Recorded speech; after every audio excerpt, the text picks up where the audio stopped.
Good morning, everybody. So we're going to continue, as I told you on Friday, your reading assignment for the weekend was to read about aromaticity, and I think I told you something else, probably frost diagrams or Huckel's rule, I think it was. Okay. So aromaticity, this is a little bit like when we talked about conjugated dienes, we talked about this resonance stabilization we get through conjugation. And aromaticity is just kind of that on steroids. We get even more stabilization when we close that ring and we have this conjugated system in a closed system. So we might expect, if the double bonds weren't in communication, they weren't conjugated, this is a hypothetical type of heat of hydrogenation. And the actual heat of hydrogenation of benzene is 152 kilojoules or 36 kilocalories per mole lower than we might expect. So we talk about this as being the aromatic stabilization energy or the resonance energy. That's what we're talking about. And over here we're just showing a similar. Now remember that's not real. We're talking about the heat of hydrogenation we would expect versus what we really get. And what happened was we found that that heat of hydrogenation was much less than we were expecting, and then that's where all the investigations went into why were there these trends, and then this bucked the trend. And it was similar with conjugated dienes, but this was very much more than we might have otherwise expected. So we have these other aromatic stabilization energies or resonance energies for these other compounds. Remember, these are just how much lower they are than we might have expected otherwise. That does give us some way of comparing things and looking at things that are more stable than we might expect, or sometimes less stable than we might expect. And we're going to see there's cases where things become less stable than we might otherwise expect. So what's going on with this aromaticity? There's some criteria for aromaticity. For something to be aromatic, it has to have one or more rings. The rings, all of the rings have to be in a plane. They have to be in the same plane. All the atoms in that plane have to have unhybridized p orbitals. That's where the communication comes in. So the electrons can be delocalized in that plane of p orbitals. So here we can see with benzene that we have everything in a plane and the p orbitals all line up. The array of p orbitals will contain 4n plus 2 electrons. Now don't worry, this is not a big math equation or anything. It's just the n is some integer. It can be 0, 1, 2. And what that tells us, when we have 4n plus 2 electrons in a cyclic array with all these other criteria, our compound will be more stable than we might otherwise expect. We will talk about it being aromatic. So benzene has 6 electrons. In that case, n equals 1. 4 times 1 is 4, plus 2 is 6. We get an aromatic system. If we had a system like, well, actually, I have them drawn up there, so I won't. Oh, here's a good example, cyclobutadiene, okay? It potentially could be planar, and all of our p orbitals could be in the same plane. And we have 4 electrons in there. So we don't have 4n plus 2 electrons, we have 4n electrons in that case. And it is not predicted to be aromatic. Now this comes about from Schrodinger's equation and approximations for solving it theoretically, and we won't get into that. You will get into that in upper chemistry courses, but we won't get into it here. So for now, let's just accept that to be the case. So here we can see if n equals 0, we expect 2 electrons, 6. All of these in a cyclic array will be aromatic. When we have 2 electrons, 6 electrons, 10 electrons, 14, 18, and so on. Those are expected to give us aromatic systems. So we can estimate the energy level for these things in a way that's really quite easy. We call these things frost diagrams or frost circles. All we have to do is take the shape of our polygon. Okay, if we have a 6-membered ring, it's going to be, and in a plane, it's going to be hexagonal. and we put one of the vertices down, and then the rest land where they may. And wherever a vertex touches the circle, we get an energy level. In fact, we can actually calculate the exact energy levels with a little bit more information from this. The geometry works out perfect in terms of these energy levels. So this gives us an estimation of the energy levels, and then we look at how many electrons we put in. The other thing that works out for this is when we cut the circle in half, all of the orbitals above that will be anti-bonding. All of the energy levels below that will be bonding, and anything that lies on that line will be a non-bonding orbital in terms of its energy. So what about 4N systems? So here were the heats of hydrogenation for cyclohexene, cyclohexadiene, and benzene, and it's much less than what we expected. What a,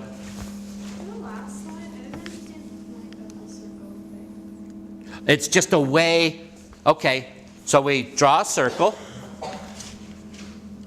Let's do it for cyclohexadiene. We draw a circle, and wherever, then we get energy levels. You don't really need the circle. Yes, wherever that touches the circle. I didn't do a good job there, but see that's touching the circle there. That gives us an energy level. We don't really need the circle, I suppose. We just have to make sure that our polygon has one point down, and then the rest of them will give us our energy levels. The point of the circle is to determine where the non-bonding orbital would go. Okay, so that's less clear with this. When you have the circle, you can see that the non-bonding orbital is actually, would be right there, and there isn't a non-bonding orbital, but we have 3 bonding orbitals and 2 anti-bonding orbitals in this system. Okay? Would you, like, when you put the ruler there, it's on 2 lines, but... I can't hear you. When you put the ruler to put, like, in between, Yeah. it's on the 2 lines, but then for the lines next to it, those were underneath. Where would you split it? Actually, I did a poor job of this, so. So where would the middle be with, like, The middle of the circle. So if you, you'd be able to tell which... well, if this is the top of the circle, and this is the bottom of the circle, the middle's right equidistant in between. On the lines? What's always on the lines? Like, when you put the ruler in between to cut it in half, those middle lines, are they on top or on the bottom? They should actually be below. I did a poor job of my frost circle. Okay, so it should have been about here. Okay, we'll have some examples on here coming up in the slides, which is one of the reasons why I don't use the chalkboard for this stuff, is because if you're not precise, you end up with bad-looking diagrams. Okay, so you can see here in the middle, where we cut that circle in the middle. So the geometry will help you out here. If you drew everything with a protractor and rulers and everything, it'll be perfect. You won't have to do that very often.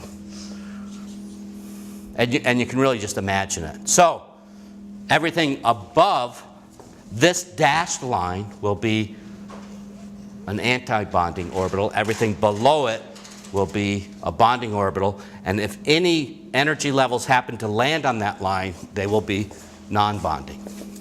And we'll see a bunch of examples coming up. In fact, you'll see more or less every example that you could have coming up. So benzene is a 4n+2 system. Cyclohexadiene, or cyclooctatetraene, is an 8-membered ring. And when we look at the heats of hydrogenation, look at this, it goes up. It in fact is almost the opposite. This actually is higher in energy than we might otherwise expect. And when we draw the frost diagram, what we find is we end up with these 2 electrons in a they're non-bonding orbitals. And because of Hund's rule, we put the electrons in one at a time. When we fill this up, we put one in here, then the other, then we put one in here, the 5th one goes in here, The 6th one goes in here. The 7th electron goes here. We don't pair orbitals when there's degenerate orbitals. We have to put one over here. So one of the reasons we can think of this, it doesn't gain any stability by becoming planar because we have to have unpaired electrons. And there's an energy associated with having those unpaired electrons as well. Okay? So we talk about this thing as being anti-aromatic.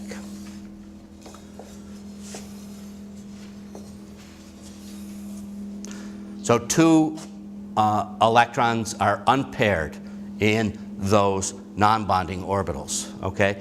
So you might think there's some energetic stabilization, and there could be just through, but we lose all that when we have the unpaired orbitals. So in actual fact, cyclooctatetrene is not planar. It takes on this tub-like conformation. If it actually had 4n plus 2 electrons, we might expect it to be planar. And with 4n electrons, we don't expect it to be aromatic. So it gains no aromatic stabilization by being planar. So it prefers to release some of that strain energy by being non-planar.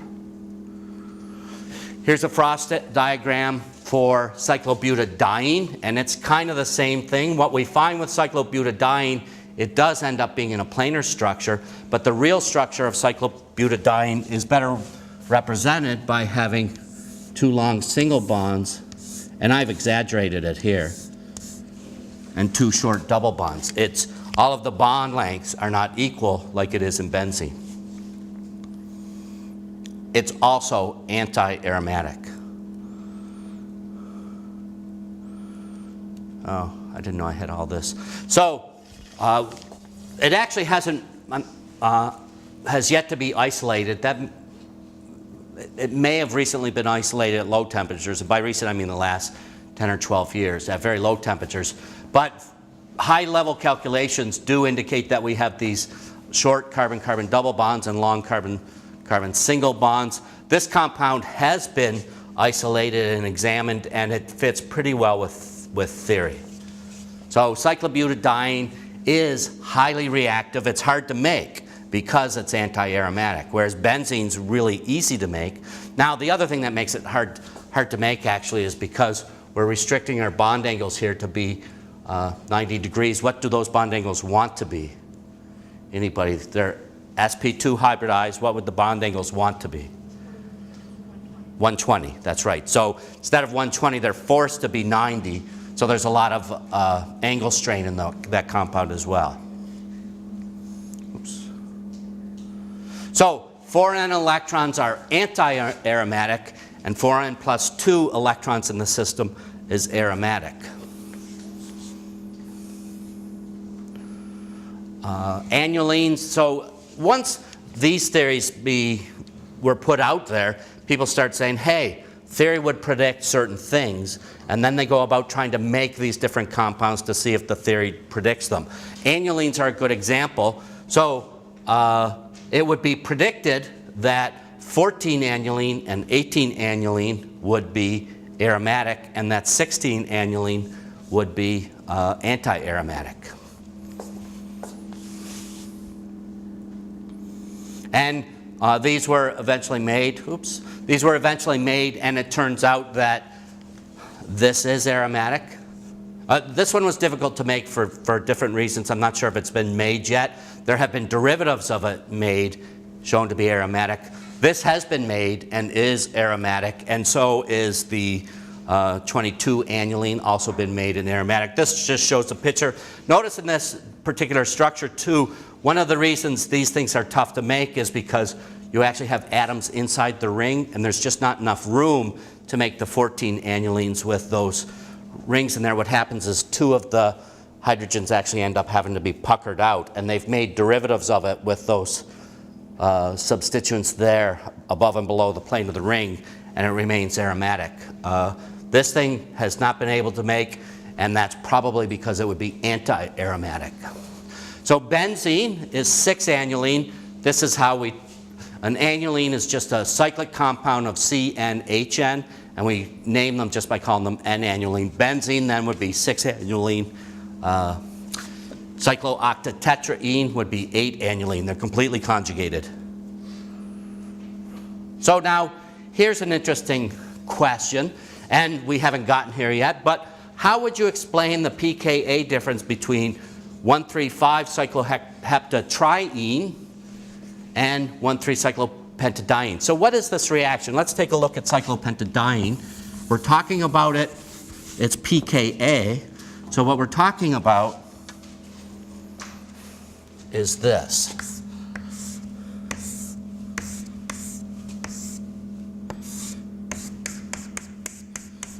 Some base has to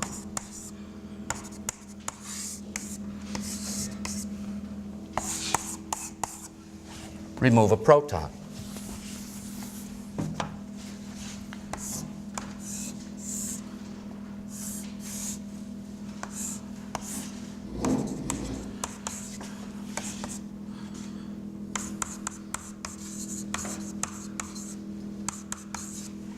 It's just an acid-base equilibrium reaction. And what we find is that for cyclopentadiene, look at its pKa 17. What does that mean? Well, it means it's not a strong acid by any means, but it's a lot stronger than this acid. How do we justify that we're breaking a carbon-hydrogen bond heterolytically? We're removing a proton, leaving behind the anion. It's, almost 20 orders of magnitude difference between the pKa of these two compounds, the Kas rather. So this is very much more acidic than this is. So let's take a look at the compounds that we make.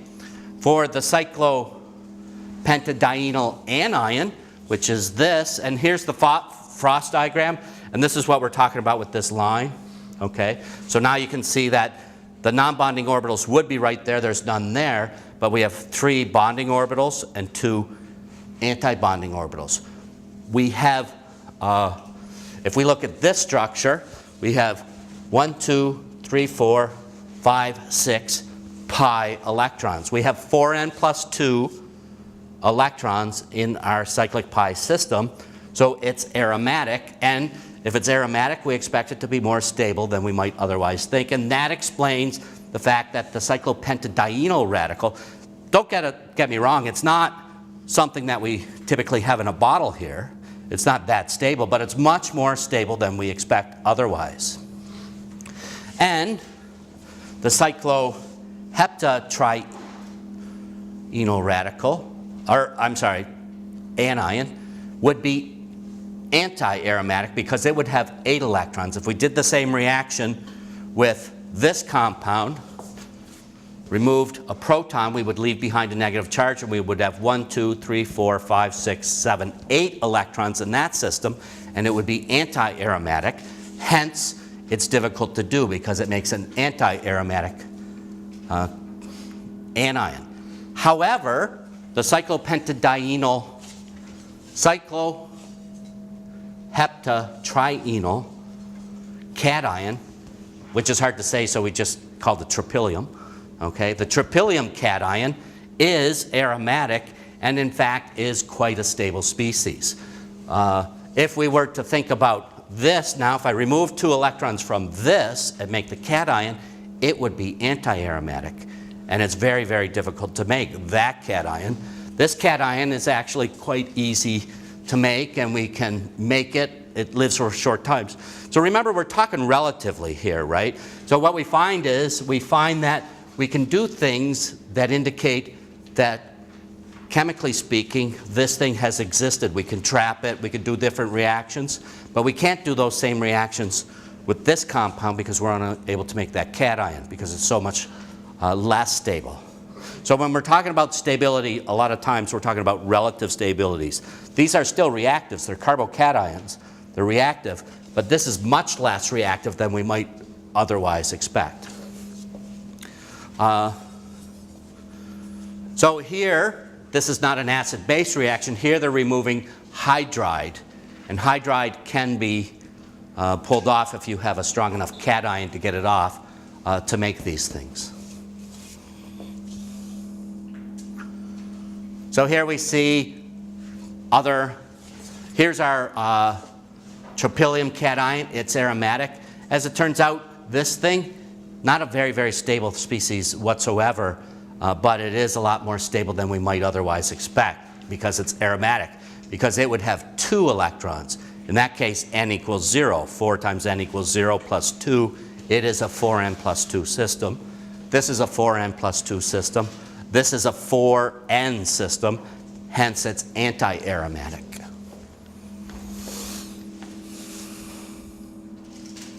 We can also have lots of polycyclic aromatics, and it becomes, Huckel's rule doesn't always predict once you get into systems that contain multiple rings, although it's pretty good. And a lot of times if you just take a look at the frameworks, you can get some idea as whether things are aromatic or not. I'm not going to be asking you to determine whether these types of things are aromatic or not. You'll be able to figure that out in later years. Now here's an interesting molecule. It's called azulene. And look at it. It's a 7-membered ring connected to a 5-membered ring. It is completely conjugated if you go around the outside. Okay. Now, if you were to remove this bond, you would have 2, 4, 6, 8, 10 pi electrons. We might expect this thing to be aromatic because it's conjugated throughout this ring. As it turns out, this thing is aromatic. It can be made, but it's also very polar, which is unusual for a hydrocarbon. Right? Hydrocarbons we don't expect to be polar because there's very little electronegativity difference actually between carbon and hydrogen. It's all carbon-carbon and carbon-hydrogen bonds. We expect this thing to be very nonpolar. So it turns out it's quite polar. Here's an electrostatic potential map. Look at this. We have a lot of negative charge density over here on this 5-membered ring, and what turns out to be positive charge density over here on this 7-membered ring. And if we think about it, if we draw this structure, this becomes aromatic by having 6 pi electrons in there. And this becomes aromatic if we draw this resonance structure, right? So the true structure, these are valid resonance structures for the overall structure of the compound, and we have a negative charge in the 5-membered ring and a positive charge in the 7-membered ring, just like we might expect, right? Tropylium cations are much more stable than we expect. Cyclopentadienyl anions are much more stable than we expect. So this thing turns out to be polar because of that. It explains the fact that it's quite polar. Now, for those of you that want, here's a bunch of systems. We're not going to get into it too much here, but what about these things? Imagine we can draw resonance structures. This is an sp2 hybridized carbon. This thing is completely delocalized, this ring. So this could be aromatic or anti-aromatic. We have a closed ring. We have all p orbitals in there. Let's think about this for a second. And let's take, for an example, I'm going to take this one because it's the easiest one to draw. Okay, I can draw a resonance structure for this in which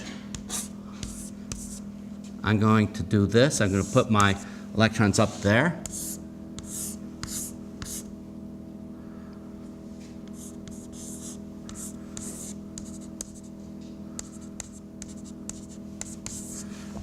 Right?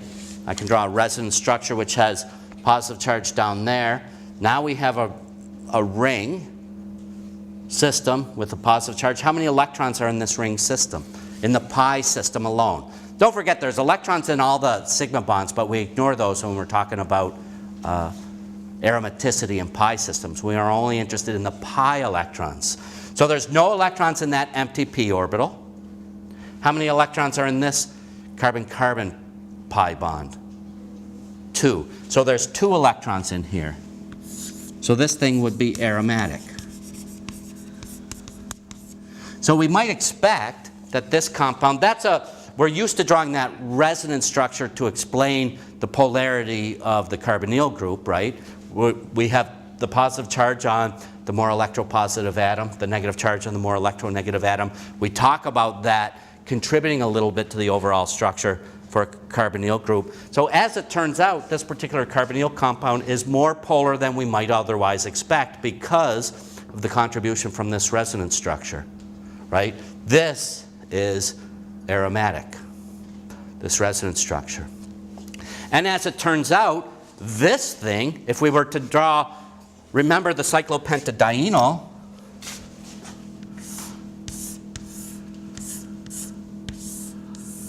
if we draw that same resonance structure,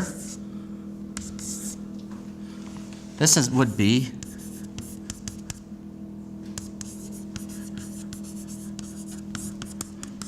anti-aromatic, so it doesn't contribute very much. The one that would be aromatic, we could draw with the negative charge down there, but then we're breaking our rules of resonance because we're putting the negative charge on the carbon and the positive charge in the oxygen.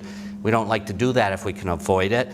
That resonance structure actually might contribute a little bit, but as it turns out, this compound is very reactive. It's much more reactive than we otherwise expect. In fact, we cannot make this compound. We would expect to be able to make it. If we take away those carbon-carbon double bonds, we can make that. If we take away one of those carbon-carbon double bonds, we can make that. We can actually make this, but what happens is it reacts immediately with itself in a Diels-Alder reaction. And it's very, very difficult to isolate.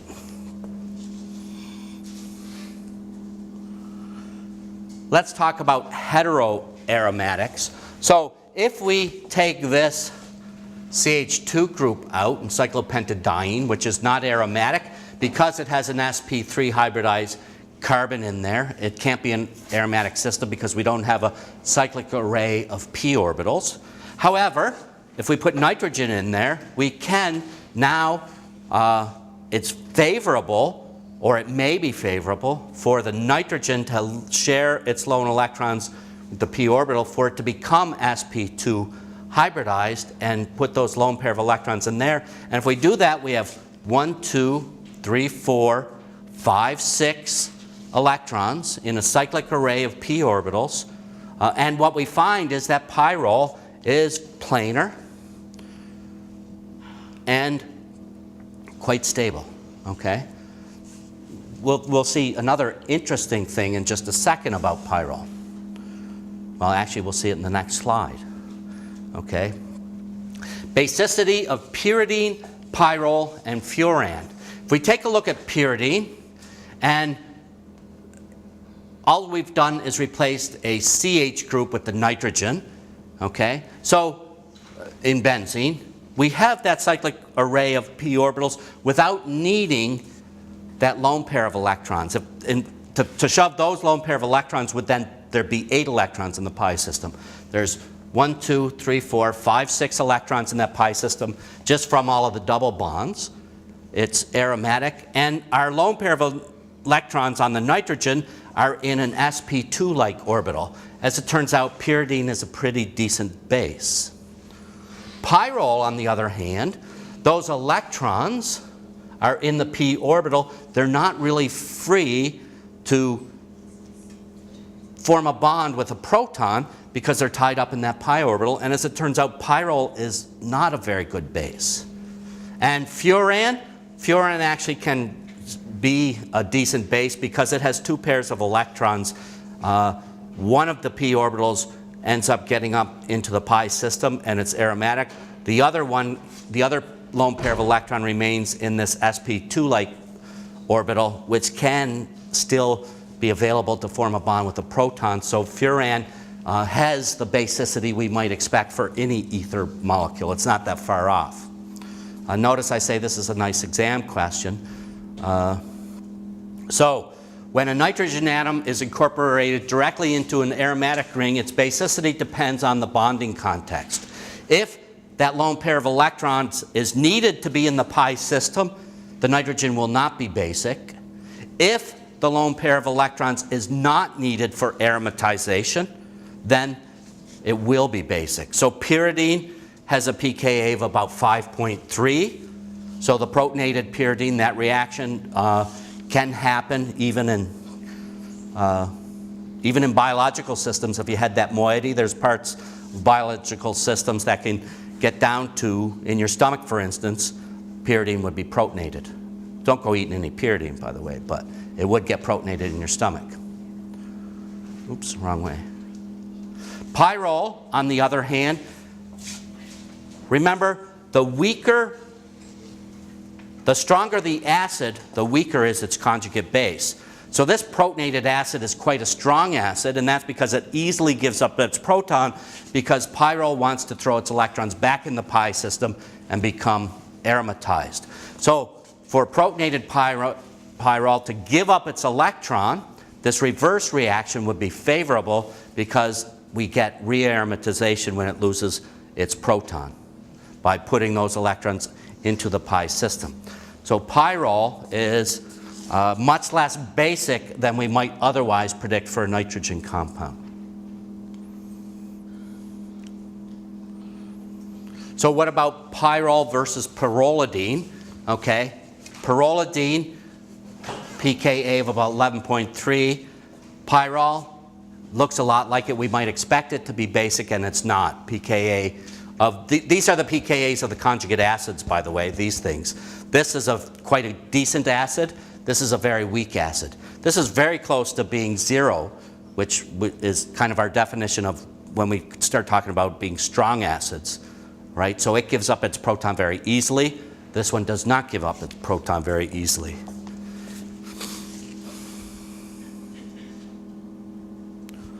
Other aromatic systems, so there's pyrrole is aromatic, furan aromatic, 1, 2, 3, 4, and one of those lone pairs of electrons on the oxygen can go into a p orbital that's in the cyclic array. Thiophene, the same, although it's not really as aromatic, the stabilization is not as great because the electrons in the lone pair of electrons that are being donated are in a 3p orbital, and we have poor energetic alignment between our 3p orbital and the 2p orbitals of the rest of the system. So now, we're almost done with this chapter, actually. Why is this important? Well, this is an interesting, this is an interesting and funny cartoon, and typically the mathematicians seem to come out best here, right? They're being arrogant and saying everything depends on math. The physicists talk about chemistry just being applied physics. Chemists talk about biology being applied chemistry. The psychologists, the biologists say psychology is just applied biology, and so on. As it turns out, there's a lot of work done about the hierarchy of science. And in fact, one of the things we can think about is mathematicians deal with the simplest of systems, and sociologists and psychologists deal with very complex systems because there's a lot of variables that go onto it that they cannot control. But what is interesting about taking a look at these things is the interdependence of the disciplines, right? Biologists need to know chemistry. Chemists need to know some physics and math. Hence, biologists need to know more than chemists do because we keep throwing things at them. So, why is this stuff important? Well, for you biologists, look at this. This is adenine. Anybody recognize this? How many of the biologists recognize this molecule? Where do we find it? It's one of our bases in our DNA, right? Well, take a look at all the nitrogens in there. There's a pyridine-like nitrogen. There's another pyridine-like nitrogen, another pyridine nitrogen, a pyrrole-like nitrogen. So these we expect to be somewhat basic. This we don't expect to be basic. And here we have an aniline-like nitrogen. So if we threw a proton at this, where's it going to land most of the times? Now I want to be careful. Don't forget that protons can jump on, jump off, and they're actually going to visit most of these nitrogens. Just they're going to visit with this nitrogen the most, okay? Periodically a proton will jump off and land on one of these. Very little time will a proton jump off and land on here. When it does, maybe it makes something that's so reactive that this flies apart. As it turns out, it doesn't. It's a very stable molecule, and we need it to be, right? Tryptophan, here's an amino acid, right? Again, we have this thing which is pyrrole-like. It's even less basic than pyrrole because it's in an imidazole ring. And we also have an amide nitrogen. As it turns out, neither of those are very good at accepting protons. The most basic site on this molecule is the oxygen. So our aromatic amino acids, here's the aromatic amino acids. Now, would these compounds exist as depicted here? Are these good representations of what an amino acid would look like? Some people might say yes, other people are shaking their head. Why not?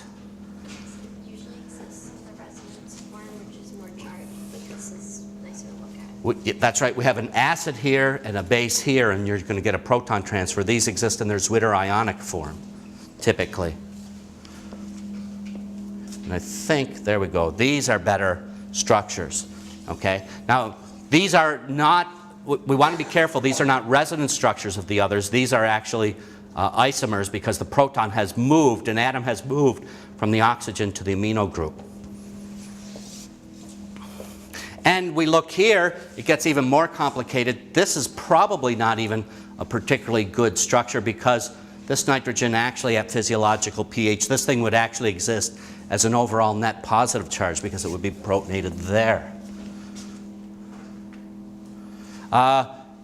Interestingly, too, the structure of DNA was solved by a physicist and a biologist, right? But you know what? They couldn't have done it without a chemist. They were banging their heads. They couldn't come up with the structure. In the next lab was this guy, Jerry Donahue.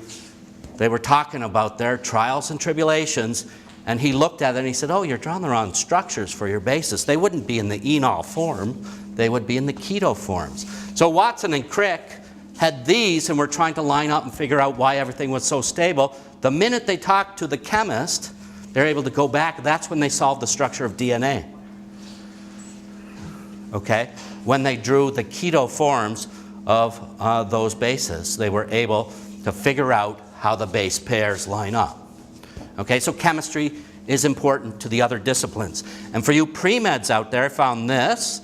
This actually is interesting. This is the MCAT. Look at that question that was taken from an MCAT exam, right?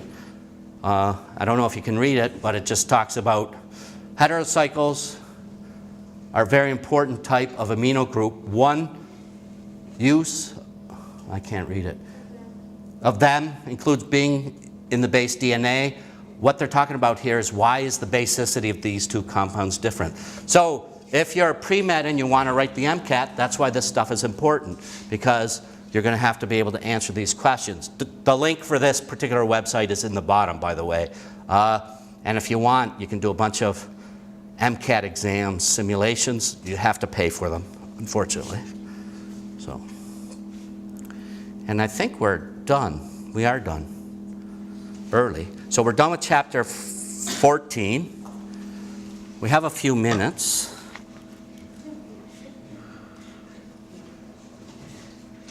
And I don't really want to start 15. I've started the PowerPoint. A few people wrote to me, thank you by the way, and said that they like the new slides. The new slides are a lot of work. I'll try to keep them up.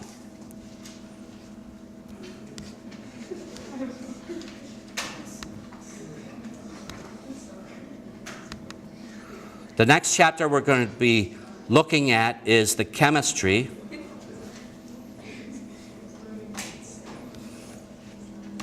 of aromatic compounds. So one of the nice aromatic compounds there, we have trinitrotoluene, okay? Here we have, that's not really this guy, and he's not really making trinitrotoluene. It is interesting though.